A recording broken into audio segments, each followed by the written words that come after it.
Welcome. For anyone who doesn't know me, my name is Rory, member of the congregation here. Let's just stand and take a moment to prepare our hearts for reading. Lord, as we gather together, we thank you that you are here in our homes at 216, in the hearts of all who follow you. Draw near to us now. Amen. Good afternoon.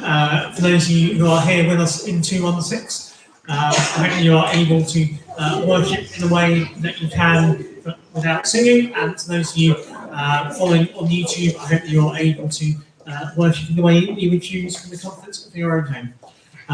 The word list for today has been helpfully put by Jake on the YouTube thread. For those of you who would like words, and the first song we're going to sing today is King of Love and Grace by Galatea.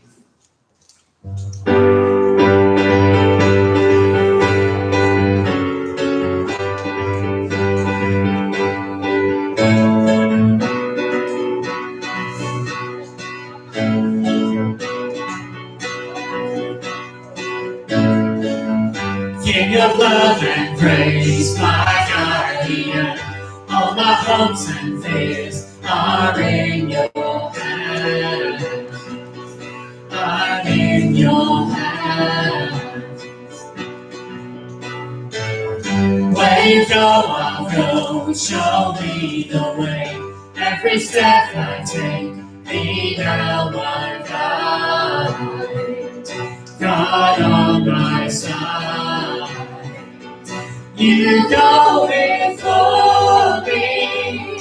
You're there beside me. And if I wander, love will find me. Goodness and mercy will always follow. You go before me, my guardian. When I hear you say, trust and obey, I will walk by faith and on thy side. God of my life. So let your kingdom come, your will be done.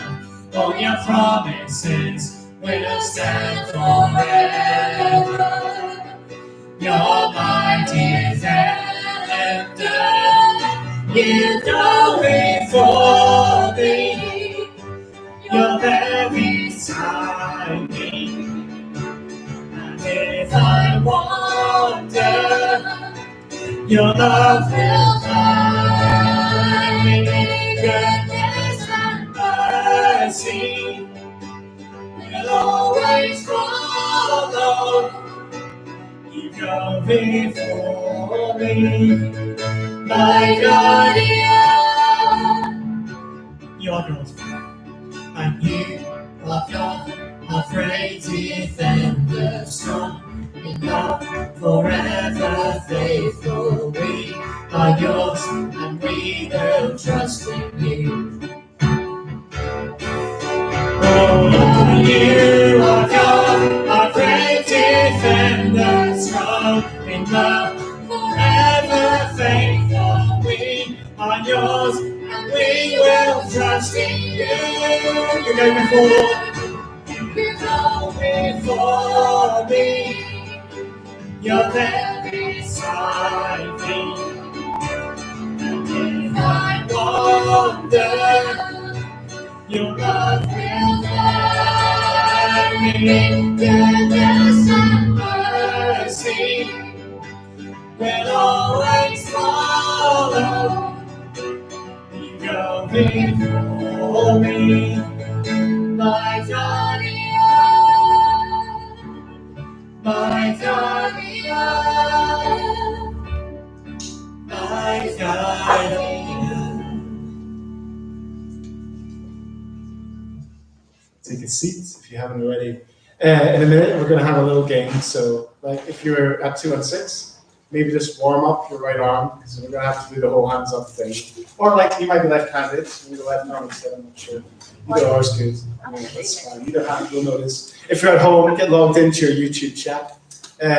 But first, Father Tim, as I believe he's now known, is gonna give us a few notes. Right, we're publicising the Kingdom Come prayer strategy, started by the Archbishop of Canterbury in York a few years ago, and it starts this Thursday. Rory, what's this Thursday? He doesn't know, that's embarrassing for him. No, go on, what's this Thursday?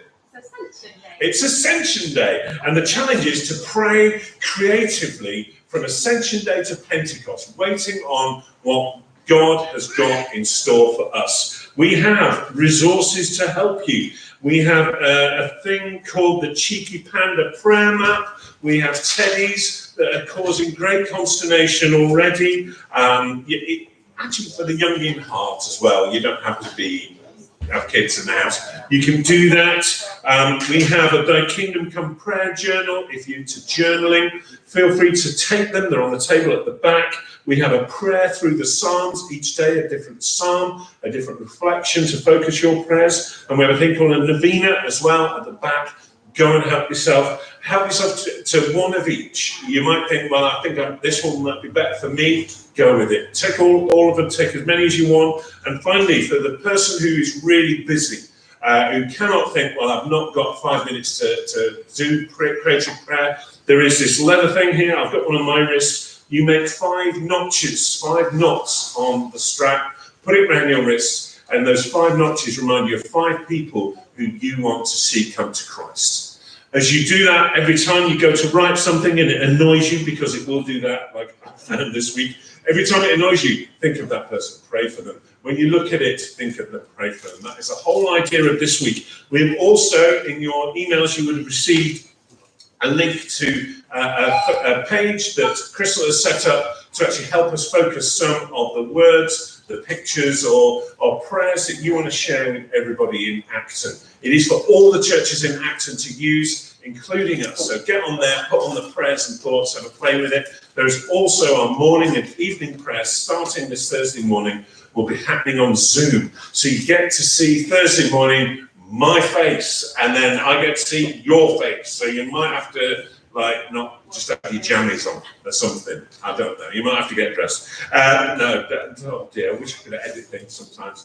But it's out there, I've already said it. Zoom links. So yes, those are out there. Click on them, find them, and our focus is prayer for those 10 days from Ascension to Pentecost.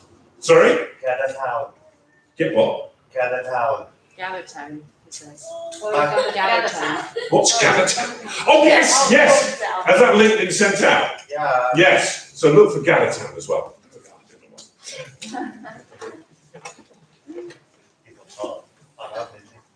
Yeah, you can ask him about that Father Tim thing later in the chat. I promised the game, right? I hope you all recognise it as one that you've played before. We're going to ask, and I'll take answers from on and offline.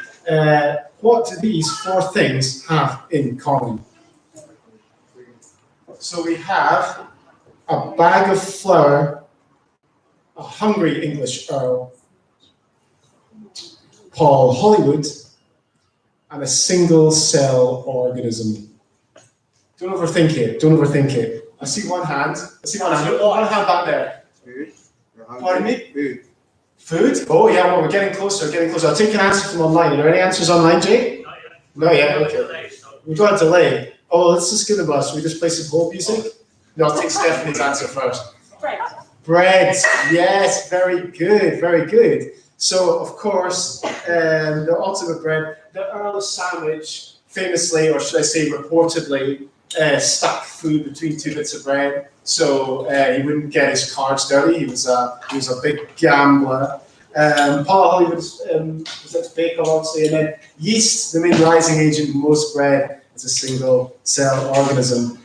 Should we do another? Yes, let's. Yeah. Thank you, Sam. Okay, so here we have the moon. We've got fireworks above Edinburgh Castle, probably in New Year. We have the smartphone, and we have Dumbledore and Harry Potter, both with wands. Can we see a hand? Oh, what's the hand there? Light. Very well done. Fantastic. So the moon is, of course, the celestial, one of the celestial lights mentioned on the first page of the Bible. Fireworks above Edinburgh Castle, New Year, great source of light. The light from a smartphone is apparently actually damaging some people's skin as well as their eyes. And what's the spell for Harry go on. Okay, so right, great answer. Follow-up question, what were we talking about in church last week? Go on, Stephanie. That Jesus is the light of the world. Thank goodness for that. Okay, so we're going to take online answers first this time. We've got one more to do. Let's flick once more, Jake.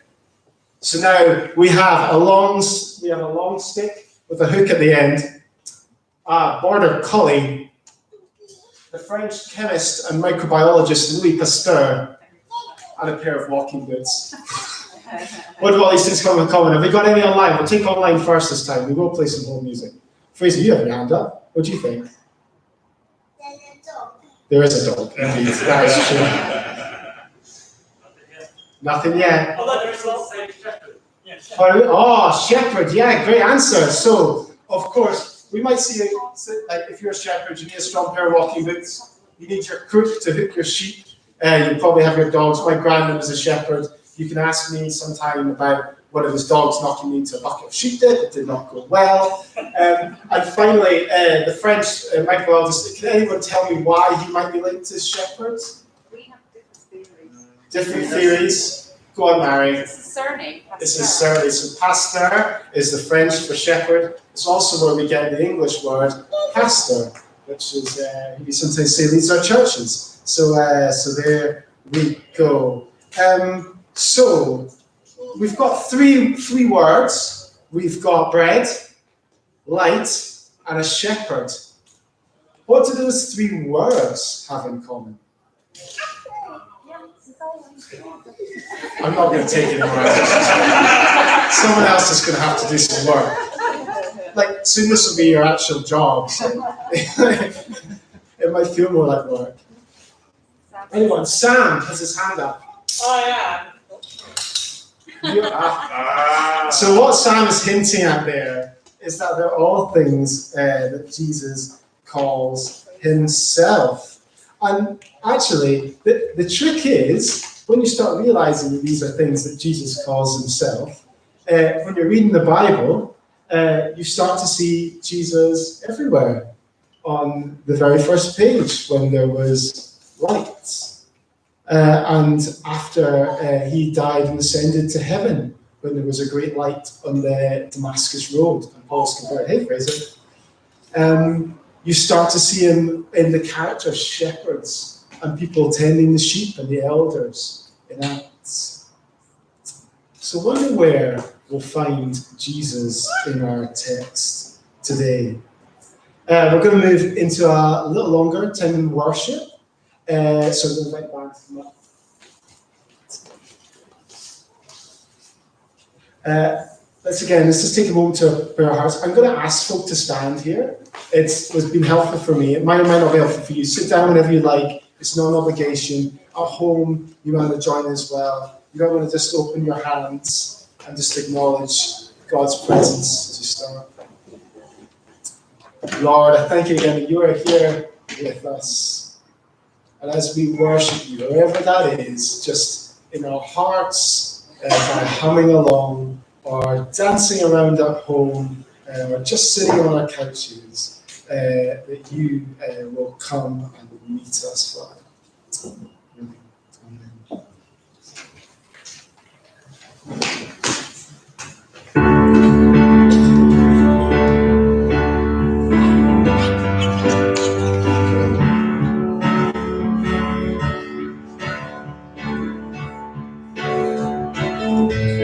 Amazing grace.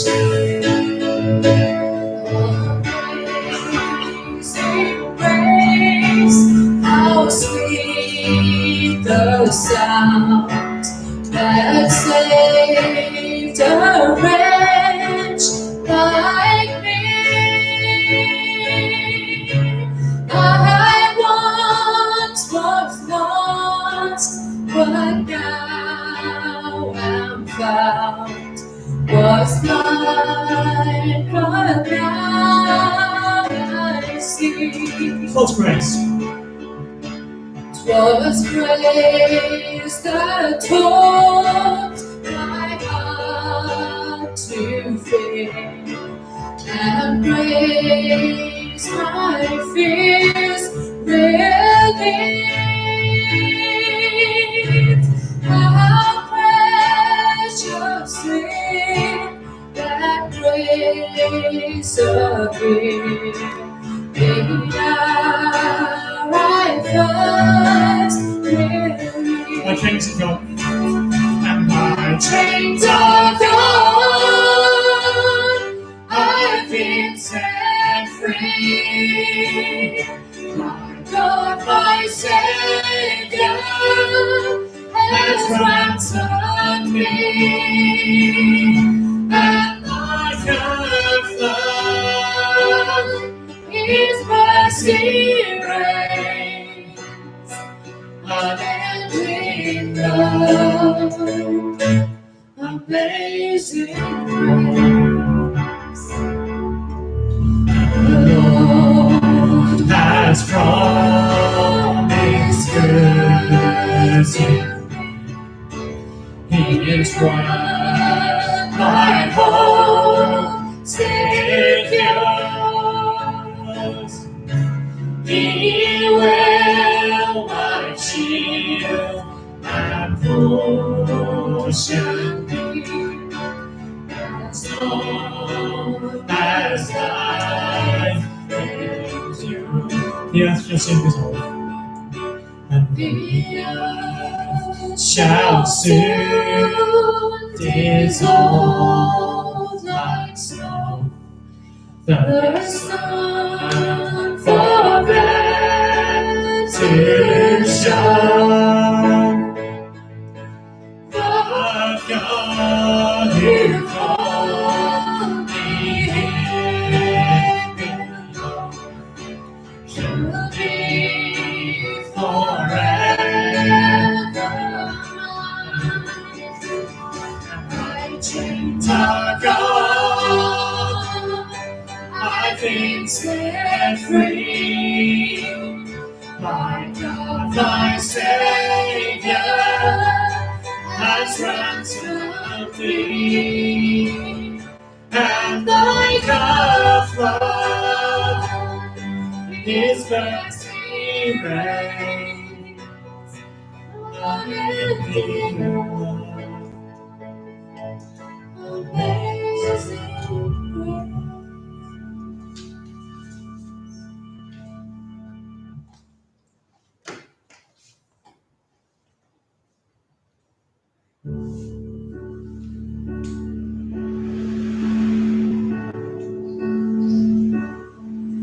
You are the Word at the beginning, one with God the Lord Most High.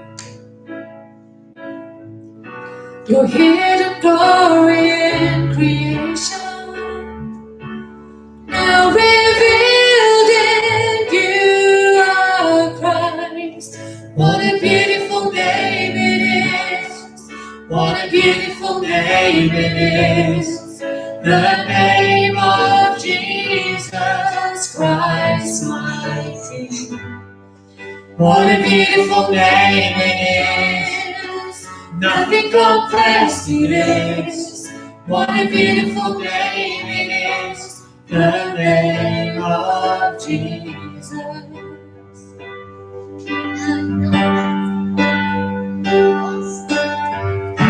You didn't want heaven without us, so Jesus, you brought heaven down.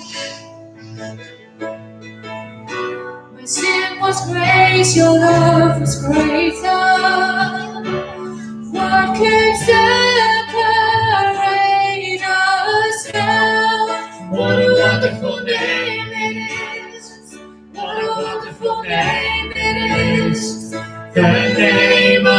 Jesus Christ, my King.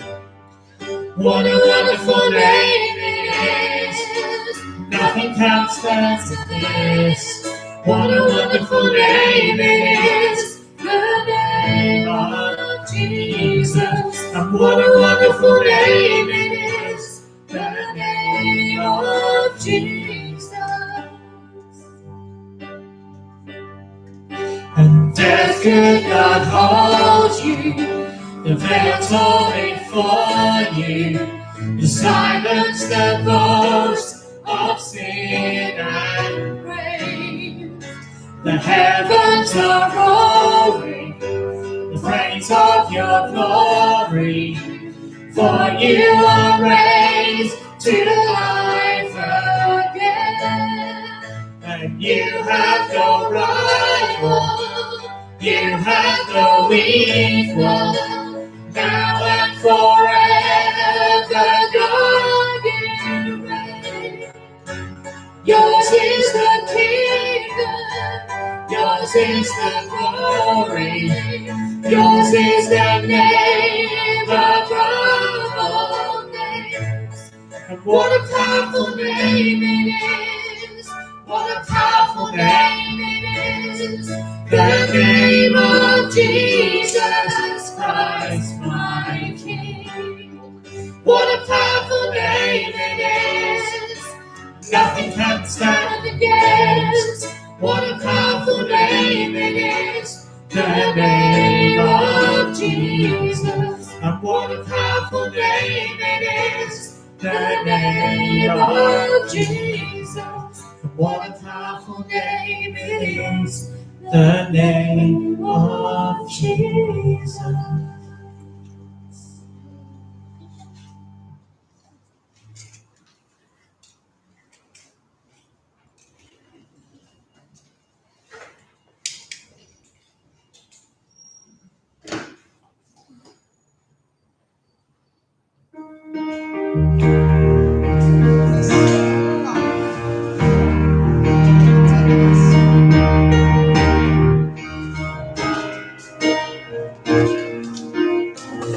The Lord's my shepherd, I know want.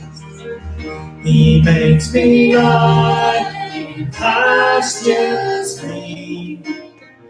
He leads me by the still waters. His goodness restores my soul. And I will trust in you. I will trust in you. And I will trust in you. I will trust in you. For your endless mercy follows me. Your goodness will lead me home. And guides my ways in righteousness. And he anoints my head with oil. And my cup it overflows with joy. I feast on his pure delight. And I will trust in you. I will trust in you. And I will trust in you. I will trust in you. For your endless mercy follows me. Your goodness will lead me home. And though I walk the darkness found, I will not fear the evil one. For you are with me, and your rod and staff are the comfort I need to know. And I will trust in you. I will trust in you. And I will trust in you. For your endless endless mercy follows me. Your goodness will lead me. The Lord's my shepherd. The Lord's my shepherd, I'll not want. He makes me lie in pastures green. He leads me by the still waters. His goodness restores my soul. And I will trust in you alone. And I will trust in you alone. For your endless mercy follows me. Your goodness will lead me home. If you're experiencing God's presence, just stay in that place.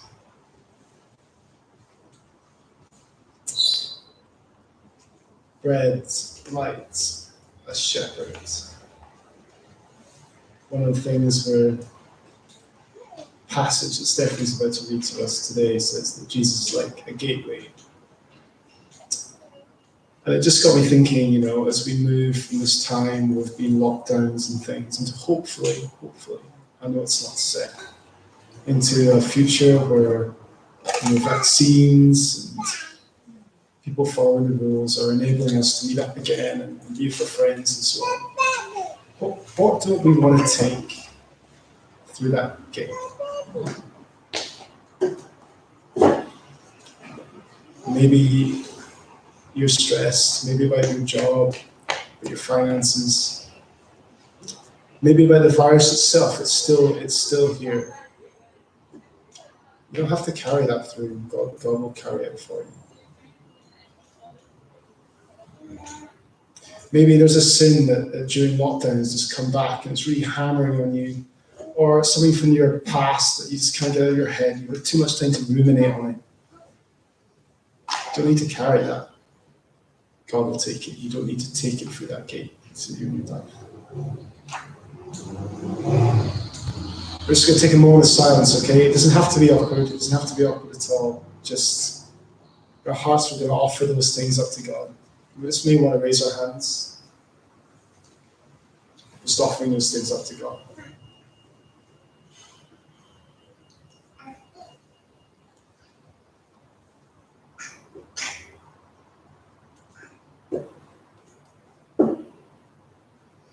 Breathe in. Just breathe the Spirit in.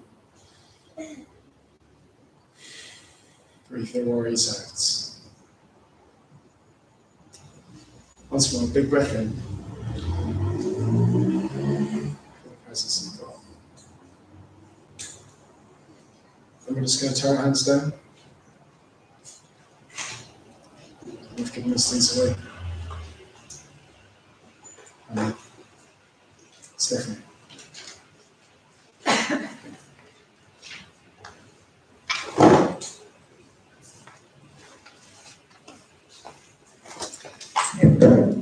Reading from John 10, verse 1 to 18, and if you've got the church Bibles, it's on page 1076. So page 1076. John 10 from verse 1. Very truly I tell you, Pharisees, anyone who does not enter the sheepfold by the gate, but climbs in by some other way, is a thief and a robber. The one who enters by the gate is the shepherd of the sheep. The gatekeeper opens the gate for him, and the sheep listen to his voice. He calls his own sheep by name and leads them out. When he has brought out all his own, he goes on ahead of them, and his sheep follow him because they know his voice. But they will never follow a stranger. In fact, they will run away from him because they do not recognize a stranger's voice. Jesus used this figure of speech, but the Pharisees did not understand what he was telling them. Therefore, Jesus said again, very truly I tell you, sheep. All who have come before me are thieves and robbers, but the sheep have not listened to them. I am the gate. Whoever enters through me will be saved. They will come in and go out and find pasture. The thief comes only to steal and kill and destroy. I have come that they may have life and have it to the full. I am the good shepherd. The good shepherd lays down his life for the sheep. The hired hand is not the shepherd and does not own the sheep. So when he sees the wolf coming, he abandons the sheep and runs away. Then the wolf attacks the flock and scatters it. The man runs away because he is a hired hand and cares nothing for the sheep. I am the good shepherd. I know my sheep and my sheep know me. Just as the Father knows me and I know the Father. And I lay down my life for the sheep. I have other sheep that are not of this sheepfold. I must bring them also. They too will listen to my voice, and there shall be one flock and one shepherd. The reason my Father loves me is that I lay down my life, only to take it up again. No one takes it from me, but I lay it down of my own accord. I have authority to lay it down, and authority to take it up again. This command I received from my Father.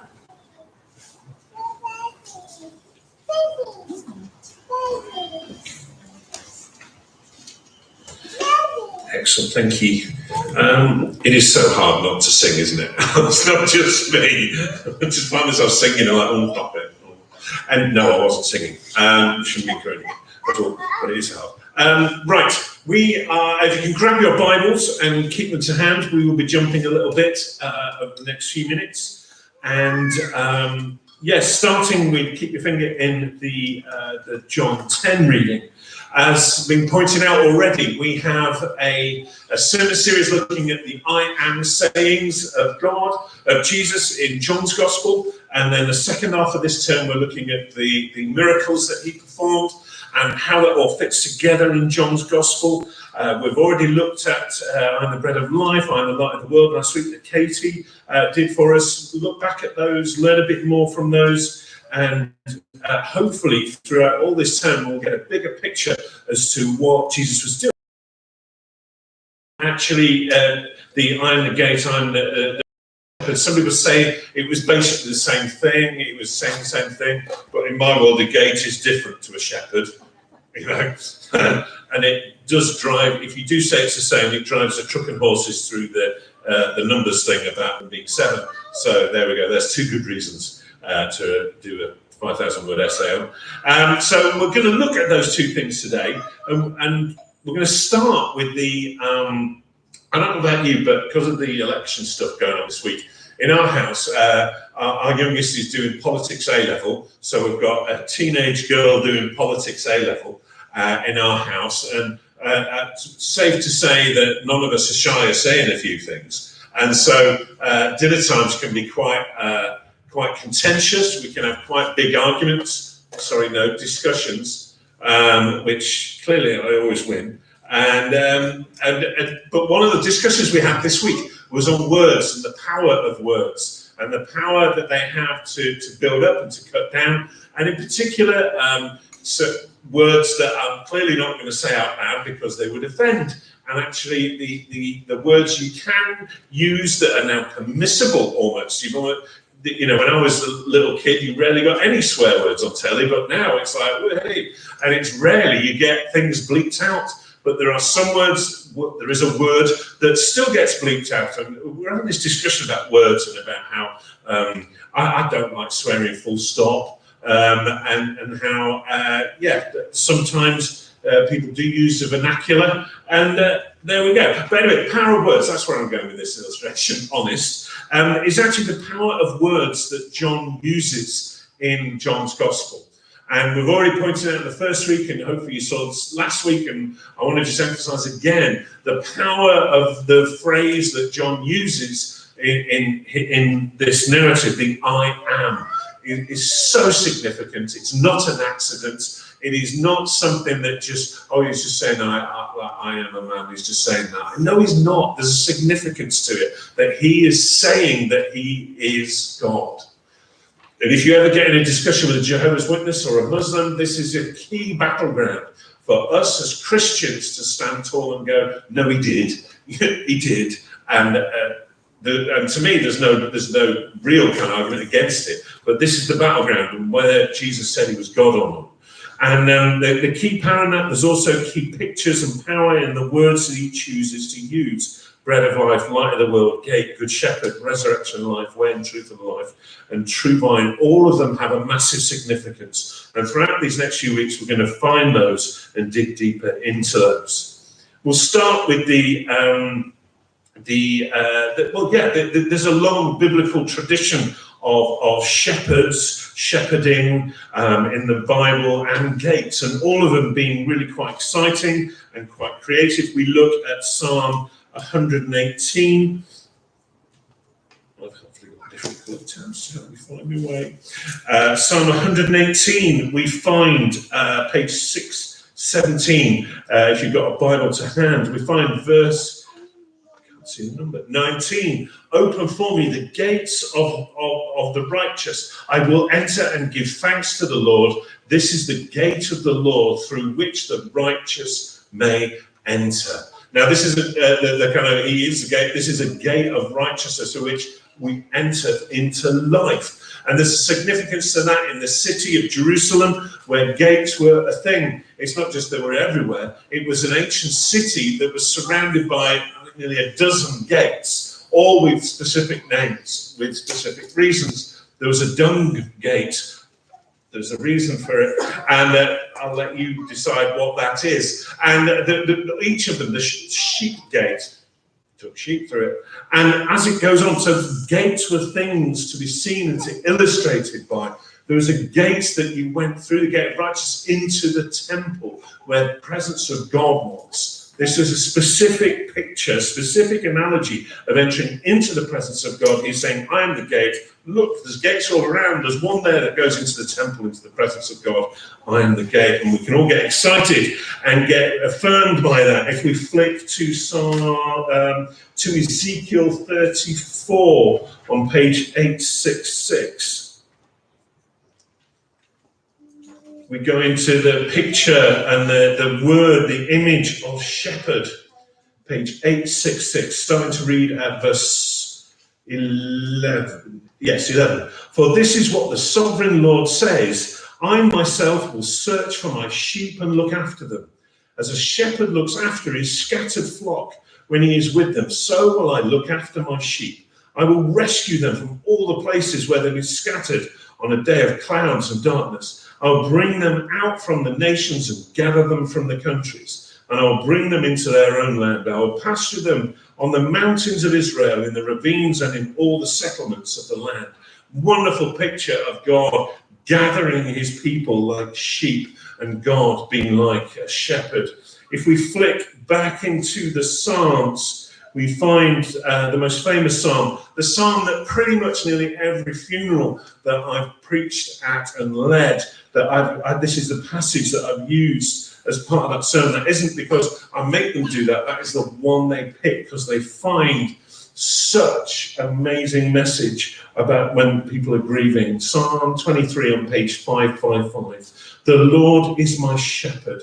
I lack nothing. He makes me lie down in green pastures. He leads me beside quiet waters. He refreshes my soul. He guides me along the right paths for his name's sake. Even though I walk through the darkest valley, I will fear no evil, for you are with me, your rod and your staff, they comfort me. You prepare a table before me in the presence of my enemies. You anoint my head with oil, my cup overflows. Surely your goodness and love will follow me all the days of my life, and I will dwell in the house of the Lord forever. And actually, when I do this at funerals, the verse I pick is that I hopefully help people find a bit of solace in is, even though I walk through the darkest valley, I will fear no evil, for you are with me, your rod and your staff, they comfort me.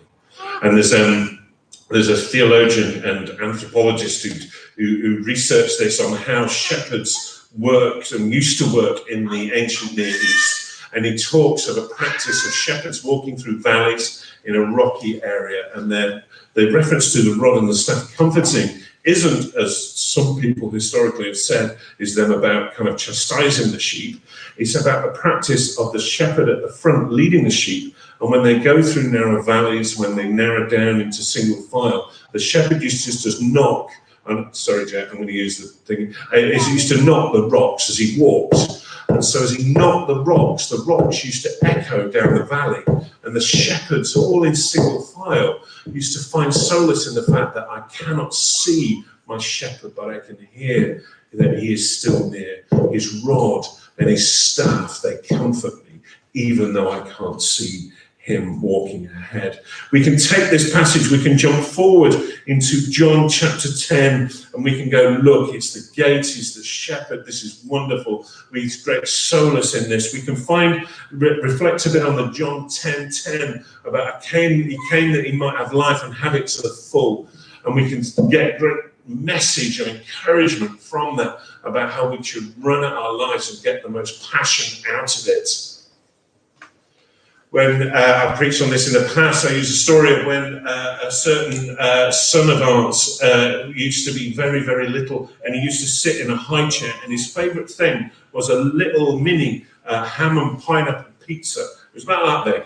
And as time went on, he ate 2, and he got bigger and he ate 3. But when he got them, he used to sit on this little high chair, absolutely loved it, and you put it in front of him, and he'd make this noise.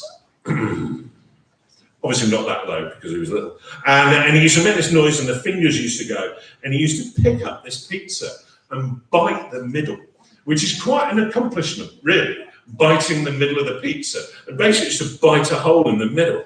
And I just thought that was a wonderful illustration of I came that you might have life and have it to the full. This is I came that you might have life and have pizza from the middle, because you can start eating from the middle. And Jake grew up and he still eats like that. But we can take great solace and we can learn from that, and it's absolutely wonderful. Or we can look at this passage a little bit differently. We can start by actually sorry, my notes have gone to the next page. We can start by reading it slightly differently. And what we've been doing in the hub, looking at John's Gospel, is trying to get people to not just read the verse, but read the passage it comes in, and read the bit before and read the bit after, to try and find out, is there something more that we're missing? So we can start by just flicking the page backwards. By the way, the chapters and verses that were got put in, was it around 1600 or so? I can't remember the guy's name. He did it. He thought it would help understand the Bible a bit more. And it does. And it's brilliant. But actually, the chapters and verses weren't always there. Sometimes they're put in odd places and probably should have been put elsewhere.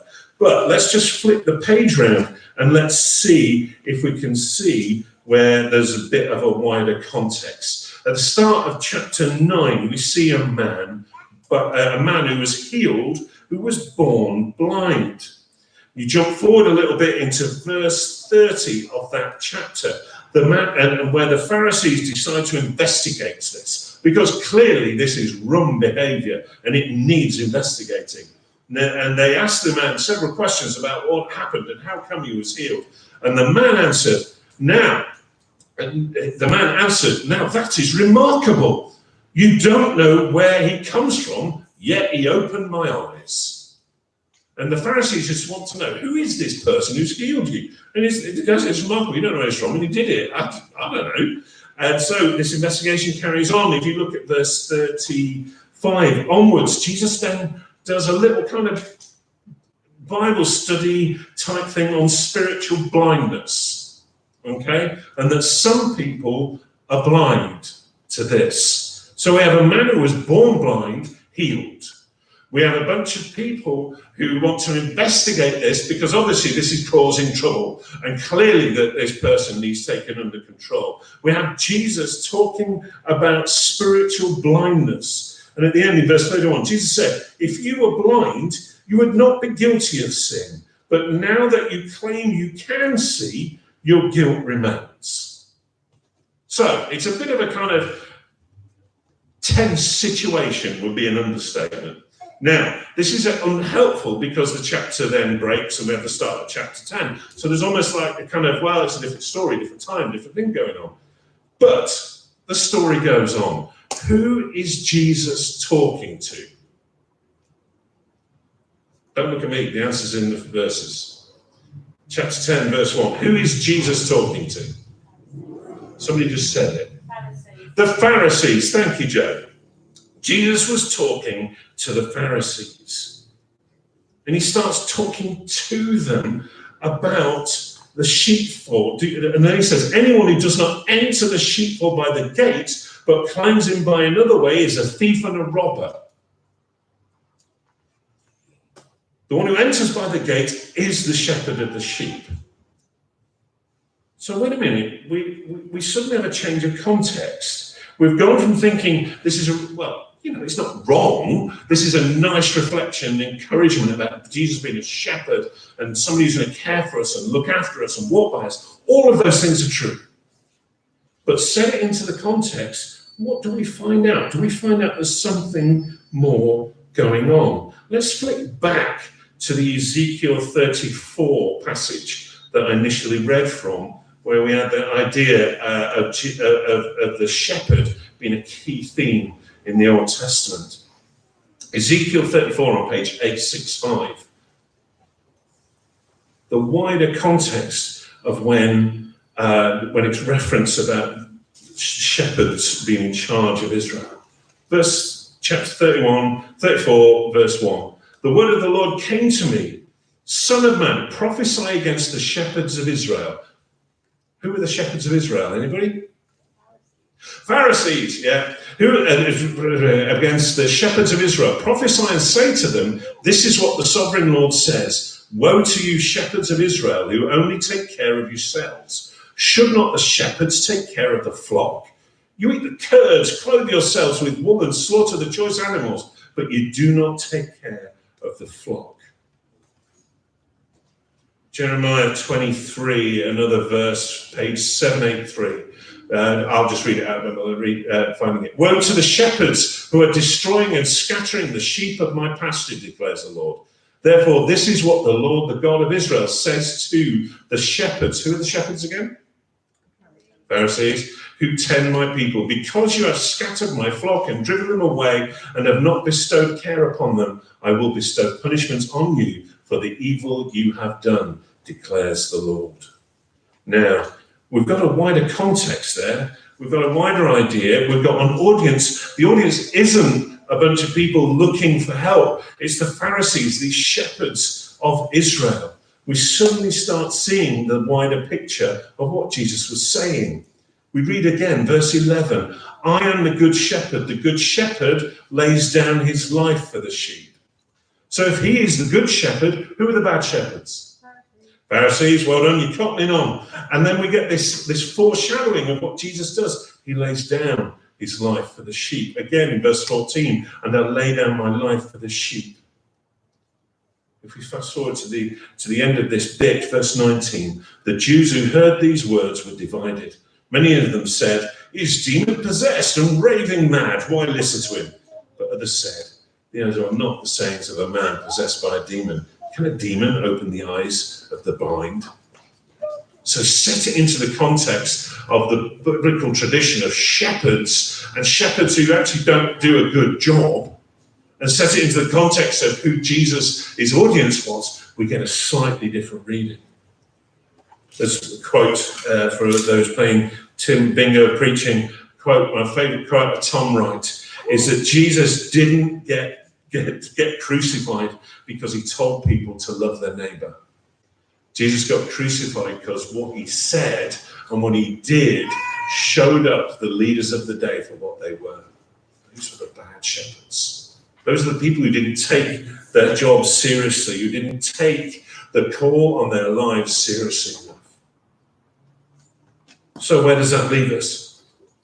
That leaves us with with two challenges. One, where we could take the first bit of the reading of this chapter and say, well, actually, where do I want to hear God's tapping on the rock? As Katie said last week, we've walked in darkness, we're looking for light. This has been an awful 18 months or so. Where is that knocking? Where is that sound? As we're walking single file, we know the Lord is here. Let's look for him. Where is God in this? But the second challenge is, who are we listening to? And who are we leading? In this week of politics, where leaders have in some cases fallen foul, in other cases done well, who are we listening to? Who are we leading? When we're coming back to a time where hopefully soon, where we can gather more and we can shake hands and we can sing out loud, who are we listening to? Who are we following? Who are we leading? Who is the good shepherd in our life? And what are we going to do about it? So where do we need to hear the knocking in our life? And where do we need to turn to God again to listen to our shepherd, the good shepherd, not the shepherd who jumps over the gate or runs away at the first sign of trouble? But when we gather again, where do we follow and where do we lead?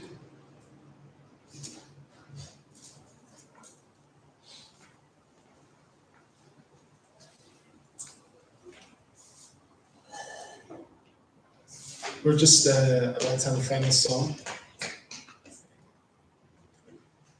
If that's brought up anything for you, if you're wondering about, maybe you've been following the wrong thing, or maybe you're concerned that one of the big things that's been happening in my life recently is it's come from a few places in politics and work and other things, is that I really struggle with a challenge about, the way the Bible says to honor our leaders and to respect them.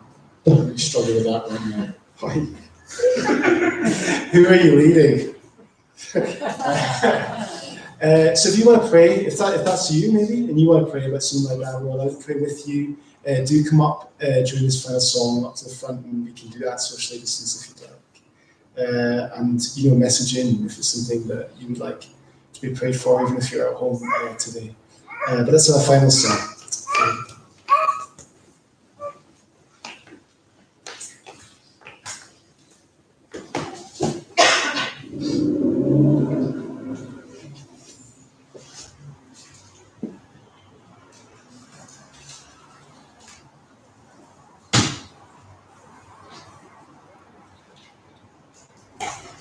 Final song today, the Lord is my shepherd, he restores my soul. I'm picking up on what Tim was saying in the talk.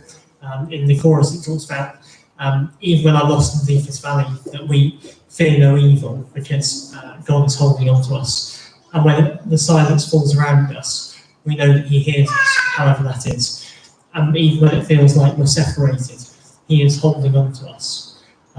Whether that be through the modern style tapping against rocks and those sorts of things, we know that we're not separated from God. If you'd like to adopt your preferred worship pose wherever you are.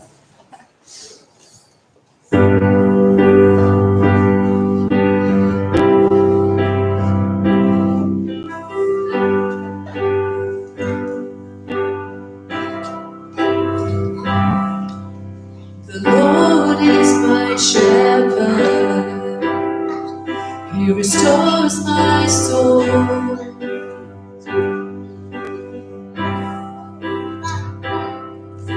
He leads me by still waters. He restores my soul.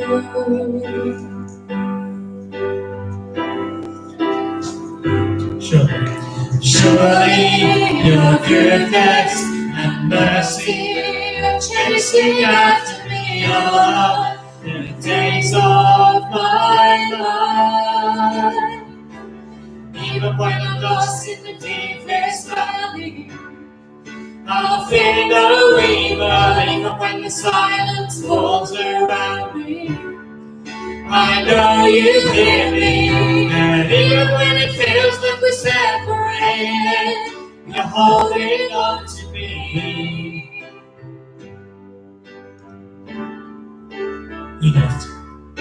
You lift my head, you wipe my tears, you restore my soul.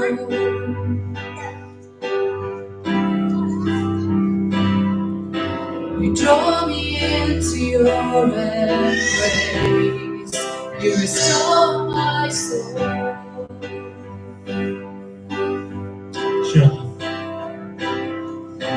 Surely your goodness and mercy are chasing after me all of the days of my life.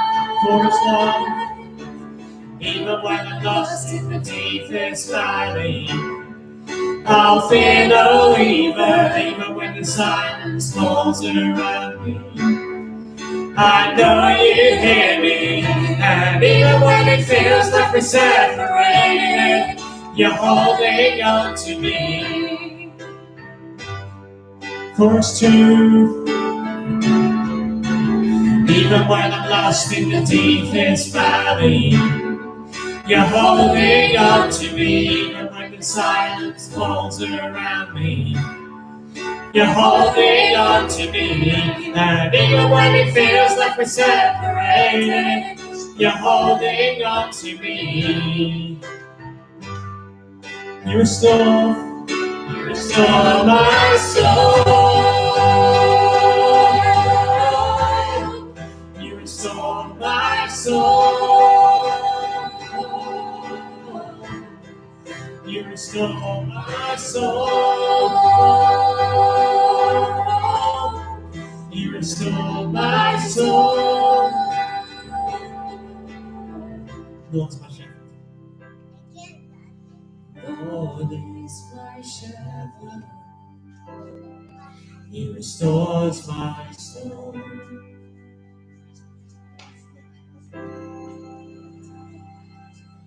The Lord is my shepherd. He restores my soul.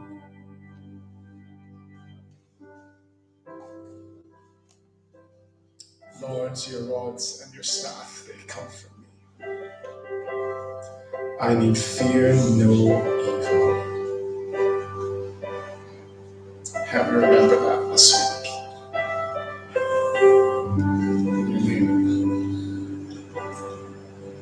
Amen. It's a great chuckle.